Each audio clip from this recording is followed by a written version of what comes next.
Então, aqui a gente tem as leis de Newton, as três leis de Newton. Eu vou apresentar as três aqui e depois a gente vai falar em mais detalhes sobre cada uma delas. Então, primeira lei de Newton, que é a chamada lei da inércia. Vejam que é basicamente a mesma coisa que o Galileu já tinha feito, tá? Mas o Newton quis reafirmar, era importante para ele, dentro da formulação dele da mecânica, reafirmar essa lei da inércia, até porque, como a gente acabou de ver, esse princípio da inércia não é necessariamente uma coisa trivial, porque ela vai um pouco contra o nosso senso comum, né, do que a gente parece observar no dia a dia, mas o que ele escreveu foi basicamente isso. Todo o corpo permanece em repouso, ou movimento retilíneo uniforme, vejam de novo aqui os dois juntos, exceto se compelido a modificar esse estado, ou seja, o estado de movimento do corpo, né, repouso ou MRU, pela ação de forças atuando sobre ele, sobre o corpo, né? Ou seja, o que ele está dizendo é, se não existe força, essa coisa fica em repouso ou MRU. Se existir forças, isso aqui pode mudar. Na verdade, ele garante o seguinte, se existir força resultante, depois a gente vai ver a diferença entre força e força resultante, isso vai obrigatoriamente mudar. Tá? Mas vejam de novo a mesma afirmação sobre a inércia. Então vamos falar um pouquinho mais em detalhes agora das primeiras leis de Newton. Tá? Então a primeira lei, que é a lei da inércia, na verdade ela já nos traz uma informação, tá? Que está implícita nela, que é o seguinte: as leis de Newton, tá? Elas têm que ser aplicadas para elas fazerem um sentido físico maior, digamos assim, nos chamados referenciais inerciais. Então, aqueles referenciais que a gente já falou semana passada, né? Lembrem, quando a gente viu o movimento relativo, o que eram os referenciais inerciais? Então, eu tinha um referencial x e y aqui, que eu chamei de referencial A, e eu coloco um outro referencial B, o x', y', que se desloca em relação a com alguma velocidade constante. Lembrem que isso aqui nem precisa estar alinhado com esse x, né? Pode ser qualquer orientação da velocidade, desde que ela seja constante em módulo e orientação espacial, ou seja, isso aqui é um movimento retilíneo uniforme, né? E que esses referenciais aqui são referenciais inerciais, tá? Lembrem que o referencial inercial ele não pode ser acelerado.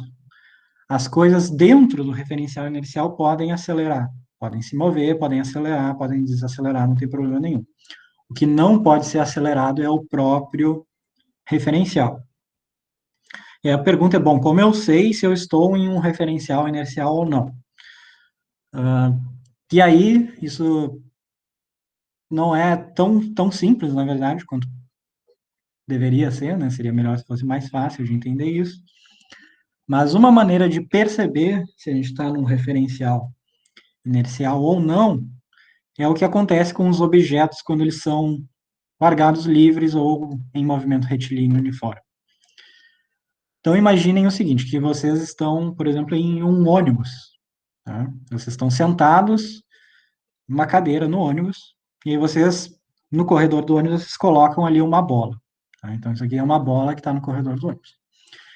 E o ônibus está se movendo para frente com alguma velocidade constante, movimento retilíneo uniforme.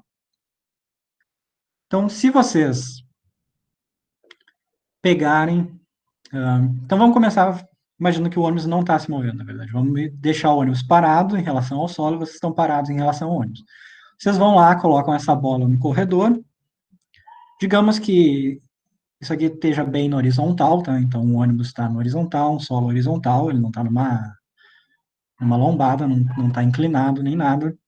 Então, quando vocês colocam a bola lá, o que vocês esperam e o que vocês vão ver que acontece? A bola vai ficar parada ali, vocês estão parados na cadeira e a bola está do lado de vocês e ela vai continuar parada também.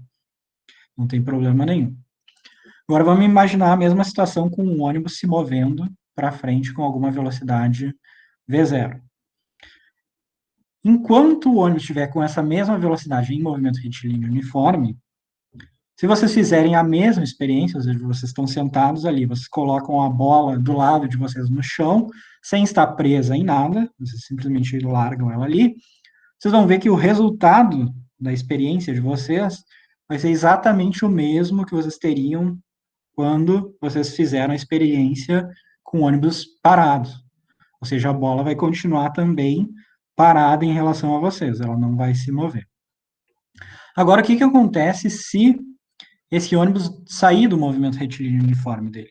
Ou seja, se o motorista do ônibus pisar no freio, ou seja, ele começar a aplicar uma aceleração para trás. Tá? O ônibus frear significa aplicar uma aceleração que é oposta à velocidade. Imaginem que vocês estão nessa situação. O ônibus começou a frear e essa bola está solta no corredor. O que vai acontecer com ela? Ela vai permanecer parada? Essa é uma pergunta para vocês. Ela vai se mover, não é? O que vai acontecer com a bola? É a mesma coisa que a bola anda para frente, tá? Ou ela parece andar para frente, na verdade. Que é a mesma coisa que aconteceria com uma pessoa, né? Se a pessoa estivesse aqui no corredor, não estivesse se segurando, né? Exatamente. Então, é isso mesmo. Na verdade, ela tende a continuar o mesmo movimento que ela estava fazendo. Porque, lembrem, a bola também tinha a mesma velocidade do ônibus, né? A mesma velocidade V0. Só que como essa bola não está presa em nada, quando o ônibus começa a acelerar para trás, o ônibus acelera para trás, ou seja, ele diminui a velocidade dele. Mas a bola não tem nada que faça ela diminuir a velocidade. Então, o que acontece com ela? Ela continua com o mesmo movimento que ela tinha, um movimento retilíneo uniforme. E o que parece para quem está sentado aqui dentro do ônibus? Parece, na verdade, que a bola está acelerando para frente. Tá? Então, vejam que quando o ônibus começa a frear, ele deixa de ser um referencial inercial. O ônibus não é mais um referencial inercial, porque ele não está mais num movimento retilíneo uniforme. E aí, quando ele deixa de ser um referencial inercial, aparece um movimento na bola, tá? Ou seja, essa bola parece ganhar uma velocidade do nada, porque não tem ninguém empurrando ela. Então, quando essas coisas aparecem, isso é sinal de que a gente não está mais num referencial inercial, tá? Quando a gente está num referencial inercial, esse tipo de coisa não acontece. Então, vejam que, na verdade, isso aqui que a gente acabou de falar é um exemplo do princípio da inércia em ação no nosso dia a dia, né? Porque quando a gente está no ônibus, se a gente está lá em pé no ônibus, por exemplo, no corredor, não tem lugar para sentar, por que a gente tem que ficar se segurando naqueles ferros que tem no ônibus? Porque a gente sabe, se em algum momento tiver uma desaceleração, né? Se o motorista frear ou se tiver até um acidente, o que acontece com a gente é que a gente tende a continuar com o mesmo movimento que a gente tinha antes. Ou seja, a gente vai continuar andando para frente até que alguma coisa nos faça mudar o nosso movimento. Que coisa pode ser essa? Pode ser o nosso braço que está segurando ali no ferro do ônibus, ou pode ser até a frente do ônibus, né? Se a gente não estiver se segurando, a gente vai continuar indo até bater lá no para-brisa, tá? Mesma ideia vale para um carro, né? Então, por que a gente usa cinto de segurança no carro, né? Então, digamos que aqui está o banco do carro, né? Então, tem ali a pessoa sentada ali no banco do carro. Tá? O que acontece? Quando a gente está andando para frente com uma velocidade constante, tá? A tendência de tudo que está aqui no carro é continuar andando para frente com essa velocidade constante. Agora, digamos que a gente se envolveu num acidente, e aí o carro para e ele para muito rápido, é uma parada quase instantânea quando a gente bate num poste, por exemplo, numa parede. Ou seja, a aceleração vai ser grande. Normalmente, se a gente está falando de uma aceleração pequena, sempre existe atrito entre o banco, por exemplo, e a pessoa que está sentada ali. Tá? Então, existe atrito aqui, e se a aceleração é pequena, esse atrito normalmente é suficiente para fazer com que a pessoa desacelere ou acelere junto com o próprio carro. Agora, quando a aceleração é muito grande, então, por exemplo, tem uma aceleração muito grande aqui nessa orientação, o carro para muito rápido, e esse atrito aqui não é mais suficiente para fazer a pessoa desacelerar também. Então, a pessoa vai continuar andando para frente em movimento retilíneo uniforme. Se ela não estiver segura, por exemplo, pelo cinto de segurança aqui, o que vai acontecer é que ela vai acabar encontrando ou a direção ali, né, o volante do carro, ou o para-brisa do carro, né? Se ela tiver com cinto de segurança, o que vai acontecer é que ela vai andar até encontrar o cinto de segurança, e o cinto de segurança vai exercer uma força sobre essa pessoa que vai desacelerar ela e fazer ela parar também junto com o carro.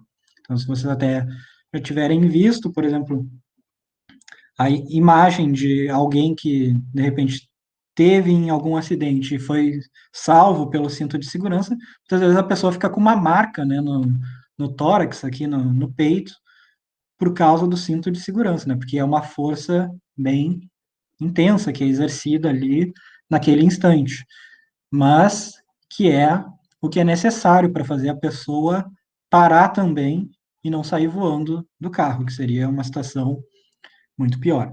Tá? Então, essa é a ideia da inércia. Então, vejam, princípio de inércia, mesma ideia do Galileu, e vejam que é uma coisa que vocês podem experimentar no dia a dia de vocês. E muitas vezes pode parecer contra-intuitivo, né? Porque a gente tende a pensar, como quando a gente está em repouso na nossa sala, por exemplo, que, bom, se eu tenho uma bola agora em repouso aqui do meu lado, na sala, essa bola só vai se movimentar se eu for lá e bater nela, ou seja, se eu exercer uma força sobre ela. Agora, quando essa bola está em repouso do meu lado num ônibus, quando o ônibus começa a parar, essa bola começa a se mover. E aí o que, que a gente pensa? Bom, existe alguma força atuando sobre a bola, mas na verdade esse pensamento está errado, porque isso é simplesmente a inércia da bola, tá? Ela continua o mesmo movimento que ela tinha antes, até que alguma força, até que alguma coisa atue sobre ela para mudar o movimento dela e fazer ela parar.